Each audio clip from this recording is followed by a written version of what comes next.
There's a Boy in the Girl's Bathroom by Sachar, Chapter 3. Bradley opened the front door to his house, then made a face. It smelled like fish. "You're home early," his mother said from the kitchen. She was a large woman with fat arms. She was wearing a sleeveless green dress and holding a butcher knife. "My friends and me, we raced home," he told her. A fat fish about the size of one of Mrs. Chalker's arms lay on a board on the counter. Bradley watched her raise the knife above the fish, then quickly hack off its head. He walked down the hall to his room and closed the door. "Hey, everybody," he announced. "Bradley's home." But he was pretending that it was someone else who was speaking. "Hi, Bradley," he said. "Hi, everybody," he answered, this time speaking for himself. He was talking to his collection of little animals. He had about 20 of them. There was a brass lion that he had found one day in a garbage can on the way to school. There was an ivory donkey that his parents had brought back from their trip to Mexico. There were 2 owls that were once used as salt and pepper shakers, a glass unicorn with its horn broken, a family of cocker spaniels attached around an ashtray, a raccoon, a fox, an elephant, a kangaroo, and some that were so chipped and broken you couldn't tell what they were. But they were all friends. And they all liked Bradley. "Where's Ronnie?" Bradley asked, "and Bartholomew?" "I don't know," said the fox. "They were always going off together," said the kangaroo. Bradley leaned across the bed and reached under his pillow. He pulled out Ronnie the rabbit and Bartholomew the bear. He knew they were under his pillow because that was where he had put them before when he went to school. "What were you 2 doing back there?" he demanded. Ronnie giggled. She was a little red rabbit with tiny blue eyes glued onto her face. One ear was broken. "Nothing, Bradley," she said. "I was just taking a walk." I had to go to the bathroom," said Bartholomew.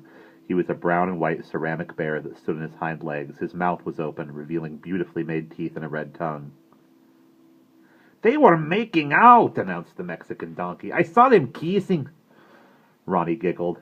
"Oh, Ronnie," scolded Bradley, "what am I going to do with you?" She giggled again. Bradley reached into his pocket and took out a handful of cut-up bits of paper. His language test. "Look, everybody," he said, "I brought you some food." He dropped the bits of paper onto the bed and scooped all his animals into it. "Not so fast," he said. "There's plenty for everybody." "Thank you, Bradley," said Ronnie. "It's delicious." "Yeah, it's real good," said Bartholomew. "Don't play with your food," the mother cocker spaniel told her 3 children. "Pass the salt," said the pepper owl. "Pass the pepper," said the pepper owl.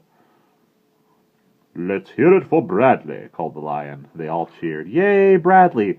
Ronnie finished eating, then hopped off by herself, singing "doo-dee-doo-dee-doo." Then she said, "I think I'll go swimming in the pond." The pond was a purple stain on Bradley's bedspread where he had once spilled grape juice. Ronnie jumped into the water. Suddenly she cried, "Help! I have a cramp!" "You shouldn't have gone swimming right after eating," Bradley reminded her. "Help! I'm drowning!" Bartholomew looked up. "That sounds like Ronnie," he said. "It sounds like she's drowning in the pond." He hurried to the pond to rescue her. "Hold on, Ronnie," he shouted. The door to Bradley's room swung open, and his sister Claudia barged in. She was 4 years older than Bradley. "Get out of here!" he snapped at her, "or I'll punch your face in." "What are you doing?" she teased. "Talking to your little animal friends?" She laughed, showing her braces. It was Claudia who had broken Ronnie's ear. She had stepped on it accidentally. She told Bradley it was his fault for leaving his animals strewn all over the floor. He didn't tell her that Ronnie wasn't on the floor, but lost in a desert. Instead, he had said, "Who cares? It's just a stupid red rabbit." "Mom wants you," Claudia said. "She told me to get you." "What does she want?" "She wants to talk to you. Tell your animals you'll be right back." "I wasn't talking to them," Bradley insisted. "What were you doing then?" "I was arranging them. I was putting them in alphabetical order. It's a project for school." "Call my teacher if you don't believe me." Claudia snickered. Although she always made fun of Bradley's animals, she had really felt bad when she stepped on the rabbit. She knew it was Bradley's favorite. She had bought him the bear to make up for it. "What do I want a bear for?" he had said when she gave it to him. Bradley went to the kitchen. The fish, now cut up and covered with onions, was frying on top of the stove. "You want me?" he asked. "How's everything going at school?" asked his mother. "Great. In fact, today I was elected class president." "Your grades are all right?" "Yes. Mrs. Evell handed me back a language test today, and I got another A. In fact, it was an A+. "May I see it?" "Mrs. Evell hung it on the wall next to all my other A tests." "Mrs. Evell just called," said his mother. His heart fluttered. "Why didn't you tell me that tomorrow was Parents' Conference Day?" she asked his mother. "Didn't I tell you?" he asked innocently. No, I don't think so. I told you, he said. You said you couldn't go. You must have forgot. Mrs. Ebel seems to think it's important for me to be there, said his mother. That's just her job, said Bradley. The more mothers she sees, the more money she makes. Well, I have an appointment with her for 11 o'clock tomorrow morning. Bradley stared at her in disbelief. No, you can't go, he shouted, stamping his foot. It's not fair. Bradley, what? It's not fair. It's not fair. He ran into his bedroom and slammed the door behind him. A moment later, his mother knocked on the door. What is it? She asked. What's not fair? It's not fair, he yelled. You promised. What did I promise, Bradley? What did I promise? He didn't answer. He couldn't until he thought up why it wasn't fair and what she had promised him. He stayed in his room until Claudia told him that he had to come to dinner. He followed her out to the dining room where his mother and father were already sitting down.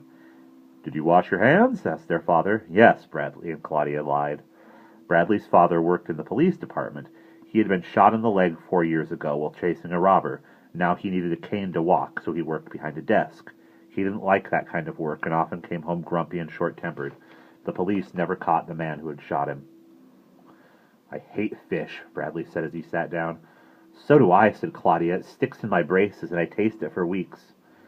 Brussels sprouts make me throw up, said Bradley. They smell like old garbage, said Claudia. That's enough, said their father. You'll both eat what's on your plates. Bradley held his nose with one hand while he picked up the Brussels sprouts with the other and put it whole in his mouth. What's all this nonsense about your mother breaking her promise? Asked his father. Bradley was ready. She promised she'd take me to the zoo tomorrow, and now she won't. What? Exclaimed his mother. I never said I'd take you to the zoo. She did too, said Bradley. Since there's no school tomorrow, she said she'd take me to the zoo. I didn't even know there was no school tomorrow until his teacher called me this afternoon, his mother protested. You promised, said Bradley. Okay, said his father. Janet, what time is your appointment tomorrow with Bradley's teacher? 11 o'clock. Okay, you can go to your appointment and still have time to take Bradley to the zoo after lunch. But I never said I'd take him to the zoo. You did, accused Bradley. And we have to go in the morning. We have to be at the zoo at 11 o'clock, Claudia snickered. Why do you have to be at the zoo at 11 o'clock? He glared at her, then he turned back to his father. Because that's when they feed the lions, Claudia laughed. She promised she'd take me to see them feed the lions at 11 o'clock, Bradley insisted. His mother was flabbergasted. I don't even know when they feed the lions. 11 o'clock, said Bradley. Don't lie to your mother, said his father. Really, said Bradley, they feed the lions at 11 o'clock. I don't tolerate lying, said his father. I'm not lying, said Bradley. Call the zoo if you don't believe me. Don't lie to your mother and don't lie to me. Call the zoo!